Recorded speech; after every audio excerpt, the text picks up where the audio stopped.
Welcome back to the Playmakers Podcast. If you haven't done so already, smash and hit that subscribe button. Gang, gang. Let's get straight into it, boys. Today I want to rank Game of Thrones out of the top 10 best TV shows of all time. Let's have some fun with it. Talking amongst friends, my buddy Little John seems to think it should be number one, the number one show ranked overall. Me personally, I'm here to debate that and kind of give you some facts. So let's get straight into it. The thing about Game of Thrones is, it's paid subscribership. So it's people who are actually paying for HBO. Vice show that would be on ABC or NBC, one of those networks. So the cool thing is right now, roughly about 32 to 35 million people are actually tuned in right now, and they're actually watching Game of Thrones, which makes up about 10% of the US population. The US population is about 327 million. So let's just say 10% of America's watching it. But I'm not saying that it's the only Americans watching it. I'm not saying that by no means. I'm just giving you a quick comparison of how many people are actually tuned in. Some people aren't necessarily tuned in, but just trying to break down the numbers for you guys. As you can imagine, if this show was actually on NBC or ABC or one of the regular channels where everyone could watch it, the numbers would increase. And then the other thing you have to take into consideration is how many people are actually not paying for the service and they're streaming it for free online with, the way technology is going nowadays. A lot of people don't necessarily pay for UFC fights no more, boxing anymore. They just figure a way to like stream it online for free.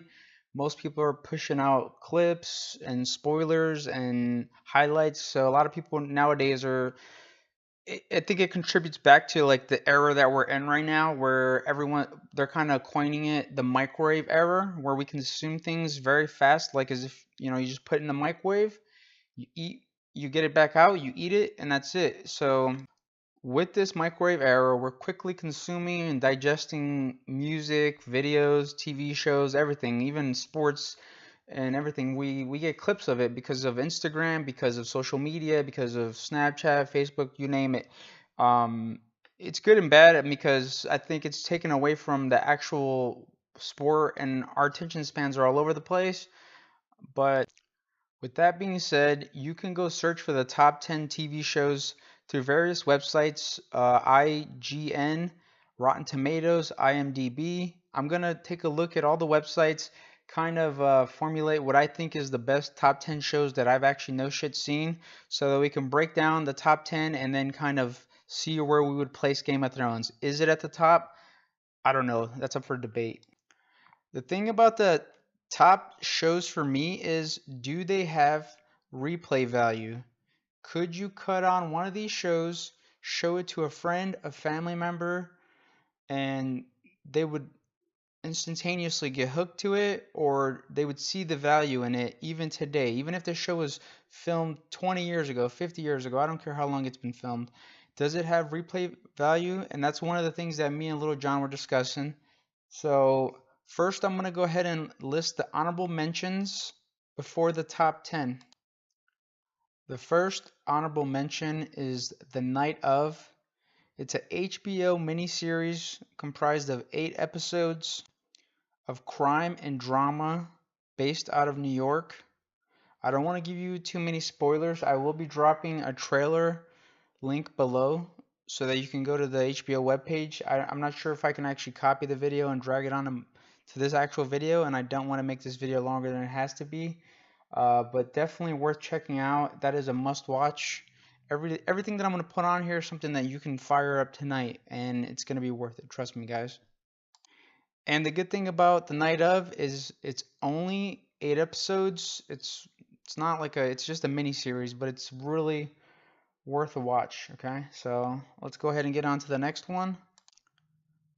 The next show I want you guys to go ahead and check out is going to be the TV show called Vikings. It came out in 2013 for a total of 5 seasons. It just ended this year actually, and it was pushed through the History Channel. The History Channel does an excellent job of making us feel like we were back there in that time. It really embraces the Viking culture with its lead actor, Ragnar Lothbrok, I believe. So that's another one, guys. If you haven't checked it out yet, definitely worth an honorable mention. Honestly, they could have made it to the top 10, these shows. It's just, exactly how do you want to stack it. But no matter what, these shows are worth watching. The next honorable mention is going to be The Sinner. It's a TV series that was pushed through the USA channel. It's really good. Right now, they've done 2 seasons. The first season is not necessarily, it doesn't correlate to the second season. It's a completely different cast, completely different story. But if you can get past the first episode, I'll say for The Sinner, it's on Netflix right now for the first season. It's starring Jessica Biel. Some of you guys might have seen her in that movie, I Now Pronounce You Chuck and Larry. She hasn't done the most movies lately. She's married to Justin Timberlake, great actress, super freaking hot. The first episode's a little bit difficult to get past, but once you get past that first episode, you're hooked. You're gonna want to watch it from start to finish. Just trust me on that one. And the cool thing is almost everybody has Netflix nowadays. You can watch it right now. It is another crime show involving murder, more or less, and some kind of investigation. That is the theme of like what the top 10 shows are. They all have some kind of violence, if not comedy. I think the comedy doesn't surpass the violence, I guess, in our society, because I think we're looking for some sort of investigation. We want to figure something out, whereas comedy is more humor. It doesn't always make the top 10 list. I did put some comedy in the top 10 as we go through it. Okay, for the last honorable mention, it's going to be Big Little Lies. The network that's pushing this out is HBO. They just wrapped up its first season last year, and there should be a second season coming out this year. This TV show is based on the same title bestseller by Leanne Mortley, Big Little Lies. It's a dark comedic tale of murder and mischief in a tranquil beachfront town of Montreal, California. Big Little Lies definitely has a big cast with some heavy hitters, some well-known actors that you might have seen throughout your time watching TV and different movies. The names include Shailene Woodley, which is the girl from the Divergent series, Nicole Kidman, Reese Witherspoon, Zoe Kratz, and Alexander Skarsgård, which is the one guy from True Blood. The good thing about all these honorable mentions that I just listed to you guys is the show has you on the edge of your seat the whole time trying to figure out exactly what's going on. The script is very well done. The TV show is very well produced. Great cast. So it should captivate your attention. It should keep you engaged the whole time. I feel like some TV shows, sometimes they lose us. And these shows right here, it's a prime example of a show that you want to just, once you're in there, you're hooked. You're going to watch it from start to finish. Where you have like Game of Thrones. Game of Thrones, a lot of people right now, I see a lot of memes on the internet where they're saying like, I'm one of the few people that have never watched Game of Thrones or something along those lines. The thing is a lot of people are starting from ground zero. They're starting from like the first season. And for you to go from season 1 to season 8 of Game of Thrones all in like a short span, that's a lot of story. And in the way Game of Thrones is written, it's like too many different families come together. It's like it's like a 7 chessboards at once. It's very weird. We'll get more into it. If you feel like I should have did any other honorable mentions, or if somebody should have moved up or down on the list, definitely leave a comment down below, and I'll definitely get back to that.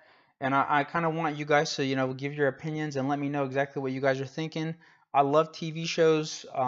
That's something that I really enjoy. I like the arts. I like movies. I like all that stuff that, I feel like people are starting to lose their attention spans, and less of people around me or people that I know are actually still enjoying these things. They're still enjoying going to the movies, still enjoying a good TV show or a good book or what have you.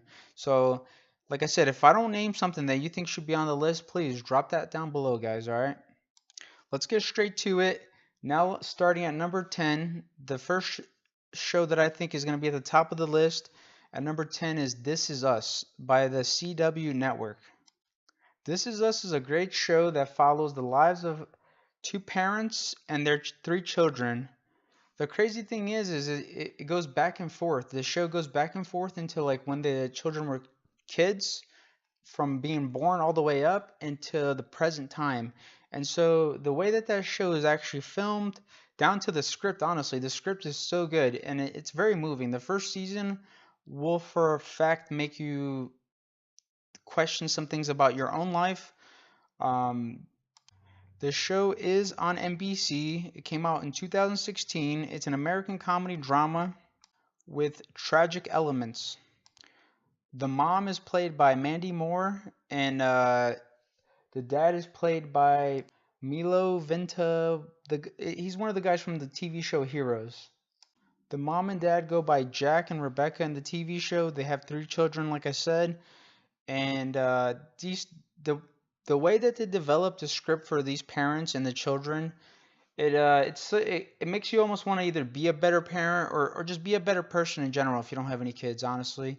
And it almost questions like how you were raised, and it's very powerful, very moving. You will definitely get something out of it, I promise you. If you haven't heard about this show, you must be living under a rock because it won all kinds of awards. I think it won like the Screen Actors Guild Award, Golden Globe, People's Choice Award, Critics' Choice Award. Like I said, guys, I'm going to leave the trailer link to every single show and I'm going to list them on the description of the video so that you guys can go ahead and check that out and look further into it. I would put it on here, but I don't know exactly if it'll get flagged through YouTube. So that was number 10, This Is Us. Moving forward to number 9, I'm going to go ahead and put the show down, Shameless. Shameless, the US version. There's a UK version, I guess, of Shameless. Shameless takes place. It revolves around a single father who has 6 children of all different ages. The father more or less is a drunk. He spends most of his time at the bar. I'm not saying that anyone's gonna relate to this show, but the show is just it's good. It just gives you different outlooks on the different children and how they're growing up, and it also gives you it's based off of Chicago, so it gives you that South Side Chicago grittiness as well. Showtime put this show together, so there's a bit of nudity in there and a little bit of raunchiness and just different things that does happen. It tries to give you the struggles of a poorer person. The cool thing about Shameless is it has a great cast. It's won all kinds of awards. I'm placing it at number 9, and the good thing about this is that you can actually go on Netflix. Like I said, most people have it. The first 9 seasons right now they're on the 9th season or the 10th season. They're all on Netflix. So if you have a Netflix login or if you can get a login from somebody, you should be able to watch that straight away. So go ahead and check that out. That's definitely worth a watch. Like I said, it's a little bit raunchier. It's gonna be more of a PG-13 rated R type of content. You don't want to watch that with children nearby, but still definitely worth checking out. Moving forward to number 8, I have Dexter. I put Dexter at number 8, and I'm not going to sit here and lie to you guys. When I first watched Dexter, I was watching it in real time, so I think that makes a difference compared to when you're rewatching stuff. But the first episode was kind of weird, spooky. If you're not into like drama, murder, mystery, that kind of stuff, you may or may not like it. And the thing is you got to give it a chance. You got to go through a couple of episodes. It's set in Miami, and Dexter is a forensic technician, blood spatter analyst. He's a guy that works with the cops and goes on crime scenes and looks at the blood, and more or less Dexter's a serial killer. But he has a code, he only kills bad guys, and you would think that would get old or that there would be different things to it, but no, they keep the storyline pretty good. The show kind of ended unexpectedly because Dexter, I think, ended up getting cancer. So he is alive. Just I think they had to end the show, and you'll see that if you watch all the seasons. That is another show that's going to be either on Amazon Prime. So if you have Amazon Prime, you obviously have the Prime shows. that are on there. I believe Dexter's on there, but it's also on Netflix as well for sure. So go ahead and use either one of those services to check it out. It's definitely worth watching if you haven't watched it.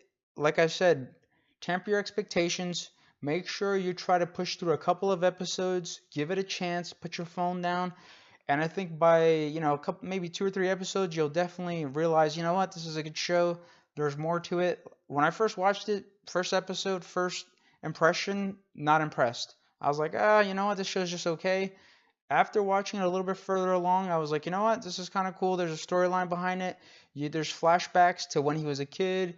They do a great job, like giving you the perspective of a serial killer, and yeah, just check it out. Like I said, it's out there on all streaming platforms.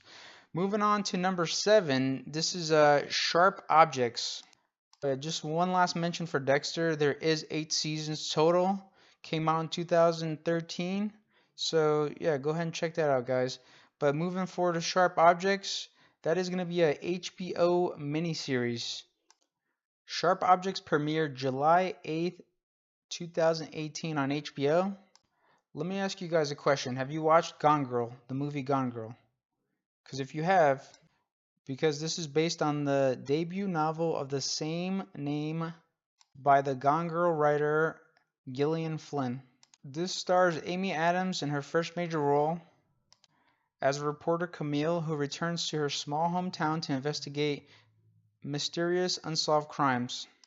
I don't want to give you guys too much into this. It's a mini series.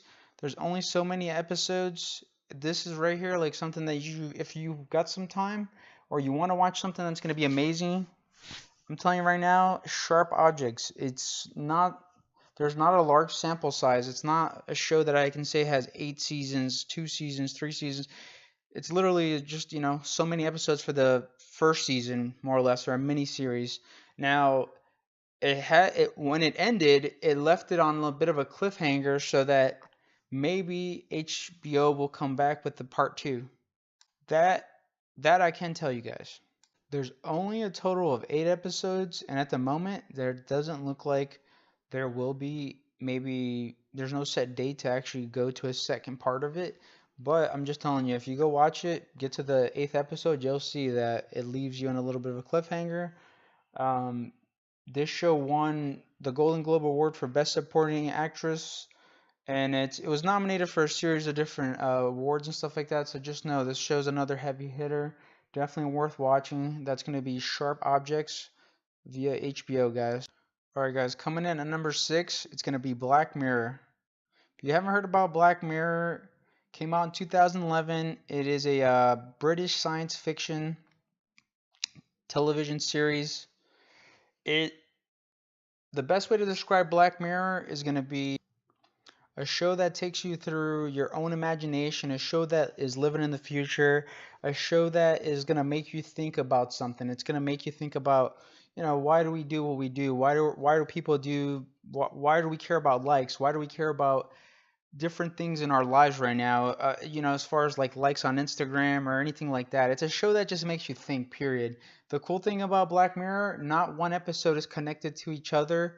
They're completely random. So like if you watched, season 1, episode 3, it's not connected to episode 1. It's all just random. So that's good. I'm going to tell you right now, if you're going to check out Black Mirror, most people, to include myself, when I was watching Black Mirror, the first episode, I couldn't really get into it. It's kind of a bit weird. That first episode, I was like, what the hell's going on? There's like a guy like that is being blackmailed into having sex with a pig in front of like live TV. I tried to push through it. It was just not something that I was into, I guess. And so if you just go ahead and skip that, like if you're watching it and, it gives you that, like I said, maybe skip an episode, come back to the first episode later, but just know there are several episodes on there that like, it almost it compares how life is, like where if you were to over censor stuff or the military or your credit score, but it gives it to you in a different light. It's just like whoever wrote this is just a creative genius, and you're not gonna regret it, guys. All right. So this show is so good that Netflix went ahead and purchased it from its original people, and they bought it back in 2015 September. And at the time, there was only 3 seasons. Netflix bought it, went ahead and added a 4th season, and I think they're actually getting ready to release the 5th season this year, hopefully. So look out for that. Like I said, the good thing is this is on Netflix, so you don't, almost everybody has Netflix. Get that login, get that hitter. Check out Black Mirror. I'm telling you right now, I recommended it for a friend recently, and he said, one of the top shows that he's watched recently.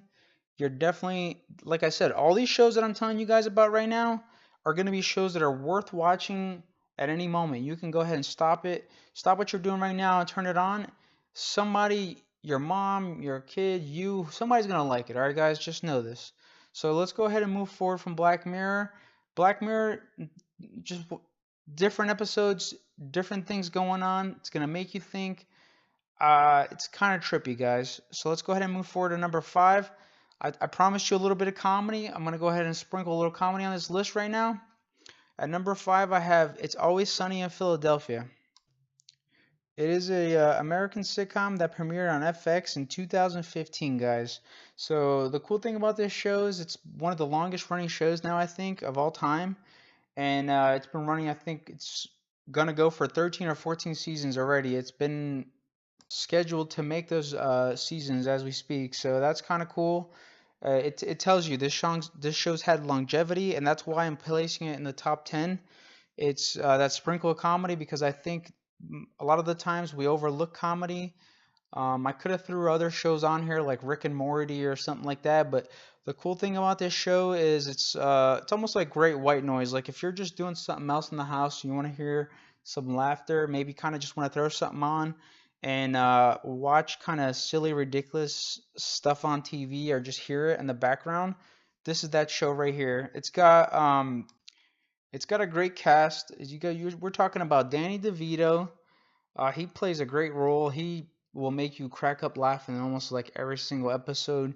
Charlie Day's another one. Everybody in the episode more or less is gonna make you laugh some way, some form. And the show just once again, it takes place in Philadelphia, obviously, and it gives you different perspectives of like a brother and sister, friends, and all that other good stuff. So it's just like a show that you can put on.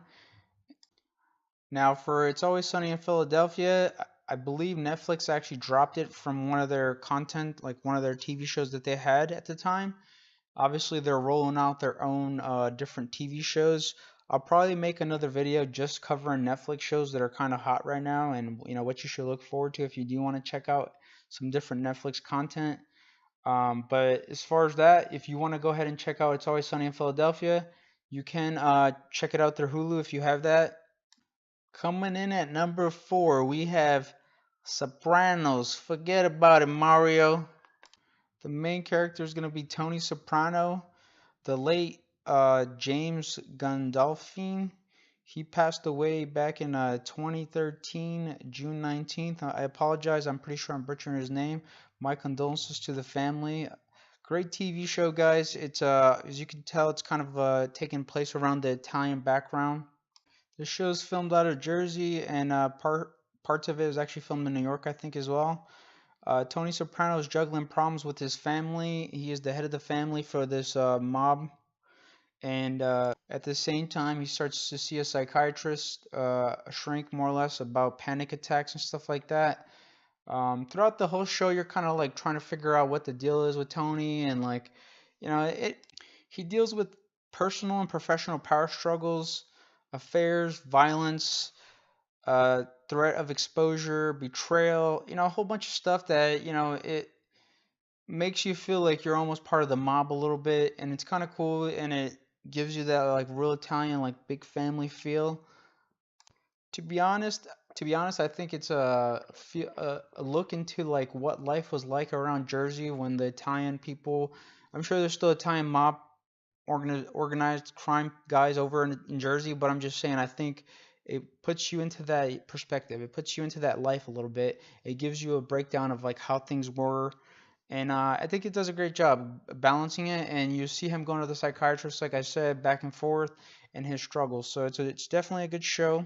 It aired with HBO. HBO is, if you're gonna go ahead and pay for content, HBO is I think one of the top dogs when it comes to, different shows. You could go to Stars, you could go to Showtime. Like Stars got Power and 50 Cent's co-producing that. That's a pretty good show. I definitely have it as like an honorable mention if I had to squeeze it in there. So if you guys are looking to watch The Sopranos, it's on HBO. So if you're paying for, Game of Thrones and you have the app or whatever, you should be able to find Sopranos on there somewhere. Also, I'm almost positive that Amazon Prime, if you have Prime membership, you can go on like the Prime videos and for sure it's on there to include a couple of other great hit shows on there, guys. So check that out. There's definitely a lot of really good content on Amazon Prime videos.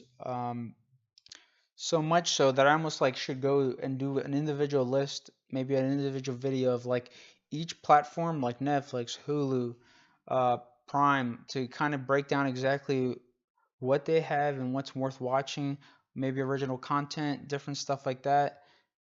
All right, so that was Sopranos at number four. Moving forward, let's go ahead and get into number two here. I'm gonna go ahead and say Breaking Bad. So Breaking Bad is a, if you haven't been, obviously watching, AMC went ahead and put that out on 2008. The show is based around a high school chemistry teacher, Walter White, who thinks his life can't get much worse. His salary barely makes ends meet. In the beginning of the show, his wife's pregnant again. He has a teenage son who's battling cerebral palsy, and then to add to like everything else that's going on in his life, he gets the results that he has terminal cancer. He soon realizes that his illness probably will ruin his family financially, so he kind of cooks up an idea to get into an RV and start cooking meth more or less in this RV with one of his ex-students who was making meth anyway. He perfects the craft of making meth. You kind of get the small town feel of right, he's just a high school teacher, something along those lines, and he does science and stuff like that. But you get a small town feel of a guy who just didn't think he was going to be living much longer, and he pursues this to help out his family, and all this crazy different stuff unfolds. And I don't want to give too much away, guys, but definitely worth checking out. Like I said, I'm putting Breaking Bad at number two, and the reason why is, obviously if you watch the show, you'll see it. The cool thing about Breaking Bad is like, and I say like right now, I think the market's saturated for this. They give you a lot of shows that are dealing with drug trafficking because that's more or less what the show is based on. Drug trafficking is the primary focus of the show, making drugs, trafficking it, like making money off of it or whatever. Now, if you want the flip side of that, which is another great show that I've watched and it could go on my honorables mention list, is called Ozark, Ozark. That's going to be on Netflix, and instead of talking about the drug side of it, it's more of the money laundering side of it, which was the first time I seen that on a TV show, and it kind of breaks down them trying to clean and wash the money, and I thought it was kind of cool, just a different look at it because we're always with Narcos and all these other different shows, they're pushing you the drug sell, the drug money, but they never actually talked about cleaning the money and making the money legit or whatever. And so moving forward to number one, guys, the moment that you guys have been all waiting for, the number one show that I think to this date is gonna go ahead and stay number one for a while, and it's gonna go ahead and be The Wire. Now I have my own personal reasons why I think The Wire is number one. Now The Wire was filmed in 2002 is when it premiered, all the way to 2008 for 6 seasons. I correct myself actually. It's 5 seasons for 60, a little over 60 episodes, guys, in that 5 season time frame. So if you think about what I said here was it came out in 2002. So you go ahead and tamper your expectations. If you're gonna watch The Wire, just know the video isn't gonna look like today's video. It's not 4K, guys. It's not that at all. It's probably not even 1080p, to be honest. But they've obviously made it better, however they do what they do to fit it into our TV today. So if you were to go ahead and try to check out The Wire, what I can tell you about it is it's another HBO heavy hitter show. It's probably going to go down on most people's lists as one of the top 10 shows of all time, probably number one, if not number two. It's easily goes up and down. The TV show looks at narcotics scene in Baltimore through the eyes of the law enforcers as well as the drug dealers. So that's kind of the cool thing about The Wire is that it goes back and forth from like the cop perspective to the drug dealer perspective. The show was created by a former police reporter, David Simon, and I'm going to tell you right now, this guy knocks it out of the park as far as like understanding the cop side and understanding the drug trafficking side. He does such a great job of like painting this vivid picture of exactly what it feels like to be on the block down in Bmore, down in Baltimore, slanging freaking drugs. I'm telling you right now, guys. This show has been nominated for all kinds of awards. If you want to go ahead and check it out, right now I'll tell you that Amazon Prime has it. So if you have Prime Video, it's included in your subscription. So good for you. Once again, if you're paying for HBO now or whatever for Game of Thrones, you'll be able to pull it up as well. I think at this point, if you're not using Amazon Prime, like what's going on, guys? So like you probably have it anyway. Just go ahead and check out Amazon Prime Videos, the like Prime Video subscription. And if you're paying for Prime, then you're paying for the videos. It's already included in the subscription. This is one of the top shows that's on there. Give it a chance. Go through a couple of episodes, and I'm telling you right now, from like down to the first episode, down to like the end of the first season, down to every season. Every season is so well written, and it's like this Tom and Jerry cat and mouse game that goes back and forth between the drug dealers and the cops. The cops do one thing, the drug dealers will make up for it by changing their tactics, and it just goes back and forth. It is crazy. Like the way that this TV show, The Wire, was thought out, it is so good. It makes you feel like you could have either been on either side. Like you're one minute you're on the cop side and the next minute you're on the drug dealer side. Like you understand, like for every adjustment, it's like a game of chess almost, and it's so well played, and it's a simple story, but like you can tell whoever did this at the time, it they spared no expense as far as like details and like making sure that they knew exactly how the cops were targeting, let's say, the drug dealers, and then how the drug dealers would change their tactics, and then it would just go back and forth. Now, some of the things I'll tell you right now, like, and this might be a little bit of a spoiler, but yeah, there's beepers in here. There's like, this is 2002, so like you're not gonna have that obviously in today's day and age. Like people aren't necessarily buying that stuff, but just trust me, like you could show this show to anybody right now, and they're gonna be like, wow, this show's a hit. And I know, like talking to my boy Little John, like I said, Game of Thrones. If you didn't notice, I skipped from 4 to 2. I went from Sopranos at 4, Breaking Bad at number 2, and then The Wire. The reason why I did that is because I'm placing Game of Thrones at number 3, guys. I don't think Game of Thrones is a great TV show. I followed it in real time. Do I think that somebody could sit there and you'll enjoy every single season? From start to finish, no, because I know for a fact there was one season that was kind of boring, and I was watching it in real time. So there's sometimes it just doesn't deliver. Like right now, is it like an epidemic? Like, is it something that the whole world is watching and like tuning in for? Yes, I know plenty of people that are like literally starting the show because everyone's talking about it on social media because of the final war and all the stuff that's happening in season 8. And I'm not trying to give you guys any spoilers. I'm not trying to ruin the show for you guys. Obviously, if you watched episode 4 yesterday of season 8, episode 4 of Game of Thrones, then you know exactly what's happening, and that's where we're at right now, guys. Like it's a good show. It's not. I'm really interested to hear what you guys think because initially when I was talking to my one of my friends, I was like, you know what, this might be the number one show, and if it's not the number one, then I think it gets catapulted into the top of the list just because of how much we're talking about on social media, and that's where I had to take a second and take a step back and look at it and say, you know what, is this show just badass from start to finish, or is there like different parts of the show that's kind of like boring or like, and then that's where I took an honest look. There's a season in there that's not the best. Maybe it starts off real slow, then it ends okay, and then like the following season's amazing. And not only that, but the Game of Thrones is some of the great things that I think Game of Thrones does do is its unpredictability. Like you can't predict what's going to happen next. You can't predict who's going to die next. And so I think that's one of the definite positives in Game of Thrones. You're trying to figure out what's happening, but then the Game of Thrones is like you gotta put your phone down, like you gotta pay attention because there's so much happening all at once. There's a full-on war happening.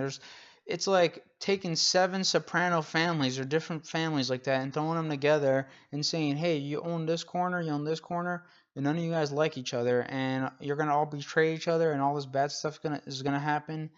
And so there's a lot of moving parts. There's a lot of moving pieces, and like for you to follow it, it you almost like for every season that I've ever watched, I've almost had to like watch a reintroduction because it's been a year. I had to watch like a little short, like 30 minutes or 40 minutes of something else of a breakdown, like a recap of everything that's already happened. Like even season 8 right now, I watched like an hour long recap to get to that point because there's too much happening and you're waiting a whole year. So like the good thing is if you're tuning in now, you're probably gonna start to finish it and you won't have to do that as much. But there's so many things happening and then there's times that it's boring, honestly. So I think that will be the difficult part is like will you stick around when it gets a little bit boring? And I think a lot of people will have trouble with that. Not only that, but some people aren't into this whole fantasy thing because it's kind of like Xena or Hercules or like it's one of those, like it's a Lord of the Rings, like it's something that's like in the make believe realm that they threw together. So it's like honestly for something that's in the make believe realm, definitely a good show. Like it's something that they put together and it's really good. They've definitely raised the bar for that style of TV show. The the crazy part about this is obviously the Game of Thrones is from the book series by George R. R. Martin. It's one of the best-selling books. George Martin actually had a really hard time upkeeping, like making the follow-on books or the following parts to this TV show because they were producing the show so fast and the demand grew so much that his writing process is kind of, I guess he takes a couple of years to put a book together. So they kind of sped up his process and kind of like forced him to work a little bit faster, I guess. But that was cool. Like he put they built a good TV show around it. If I had to describe Game of Thrones, I would say it's a medieval fantasy with the depiction of two powerful families, with kings, queens, knights, renegades, liars, honest men, playing a deadly game of control for seven kingdoms. So there you have it, guys. Game of Thrones is definitely worth a watch. If you want to get into a new series, obviously everyone's talking about it, so that'll definitely motivate you maybe to push through some episodes, maybe catch back up, trying to join the crowd, join the fun before people ruin it. Obviously, people are like dropping spoilers left and right, so that might even motivate you. I know for me, like I definitely try to watch the episodes now before I check social media just for that sheer thought that people are gonna like post something or a meme or something to ruin it for me. Same